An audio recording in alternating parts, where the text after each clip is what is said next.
هل تعرفون القائد اليمني المغوار الذي خاض 50 حربا على أوروبا خلال 25 عاما ولم يهزم قط ولم تنكس له راية؟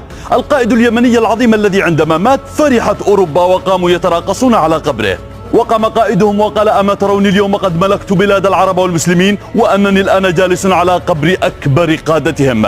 فقال أحد الموجودين: والله لو تنفس صاحب هذا القبر لما ترك فينا أحد على قيد الحياة. فغضب منه القائد وقام بإشهار سيفه على المتحدث، وقامت زوجة القائد وأمسكت بيده وقالت له: صدق المتحدث، حتى بموته لا نستطيع هزيمته، وسيسجل له التاريخ انتصارا وهو ميت. إنه القائد اليمني العظيم أبو الحاجب المنصور محمد بن أبي عامر المعافري، هو القائد الفذ الذي خاض 50 معركة ضد جيوش الفرنجة ولم يهزم في أي معركة منها، ومعاركه كانت مستمرة صيفا وشتاء. وعند وفاته فرحت كل أوروبا وملوكها فرحا كبيرا لوفاته، ولقد توفي وهو متجه إلى جبهة القتال، وظلت